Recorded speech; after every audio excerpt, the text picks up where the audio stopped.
क्रांती news, आवाज सर्वसामान्यांचा। मराठी पत्रकार संघाची सापुतारा येथे बैठक। सापुतारा येथे लेक व्ह्यू हॉटेल नाशिक जिल्हा मराठी पत्रकार संघाची सन 2026-27 या कालावधीची अतिशय महत्त्वाची बैठक घेऊन निवडणूक निर्णय अधिकारी यांच्या शिष्टमंडळाने सुरगाणा तालुका मराठी पत्रकार संघाची बिनविरोध निवडणूक झाली। अध्यक्ष रतन चौधरी, कार्याध्यक्ष श्याम खैरनार, उपाध्यक्ष पांडुरंग चौधरी, लक्ष्मण पवार, सरचिटणीस अशोक गवडी, नामदेव पाडवी, खजिनदार हिरामण चौधरी, नासिर मनियार, संघटक गणेश धुळे, एकनाथ बिरारी, समन्वयक विष्णू बोरसे, कार्यकारी सदस्य भास्कर भोये, वाजिद शेख, शंकर गायकवाड अशा प्रकारे मराठी पत्रकार संघाची निवड करण्यात आली। यावेळी मराठी पत्रकार संघाचे जिल्हाध्यक्ष अण्णासाहेब बोरगुडे, संपर्क प्रमुख नानाजी खैरनार, यशवंतराव पवार साहेब आदी पत्रकार व मान्यवर उपस्थित होते।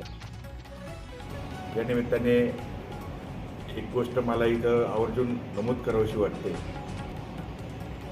की पत्रकार हा समाजासाठी काम करत असताना, झटत असताना, त्याला न्याय देण्याचा प्रयत्न करत असताना समाजातले जे काही अनिष्ट चाली रूढी आहेत त्या बाहेर काढून गोरगरीब जनतेला न्याय देण्याचा प्रयत्न करत असताना अनेक समाजकंटकांकडून पत्रकारांवर हल्ले केले जातात, त्यांना दमदाटी केली जाते, प्रसंगी मारहाण करून त्यांना जीवे मारण्याचे देखील प्रयत्न आपल्या महाराष्ट्रामध्ये झालेले आहेत। यामध्ये अनेक पत्रकारांना देखील आपला जीव गमवावा लागला।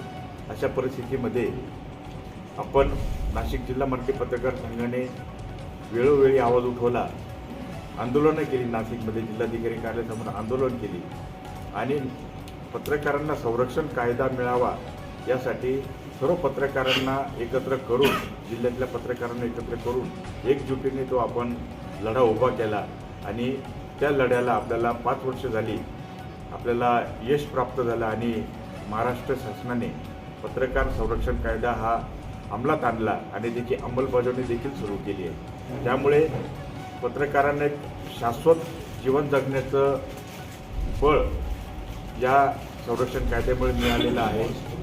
मी सर्व पत्रकार बांधवांना या निमित्ताने जागृत करू इच्छितो, जर आपल्यावर जर असा काही प्रसंग आला, जर आपण बातमीदारी करत असताना आपल्याला कोणी दमदाटी केली, शिवीगाळ केली, मारहाण केली, मारण्याची धमकी दिली, तर घाबरण्याचं काही कारण नाही।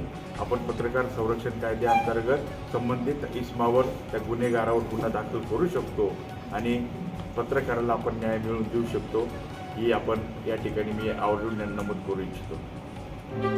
अशाच नवनवीन बातम्या पाहण्यासाठी आमच्या महाराष्ट्र क्रांती न्यूज या YouTube चॅनलला लाईक करा, सबस्क्राईब करा आणि बेल आयकॉनला प्रेस करा।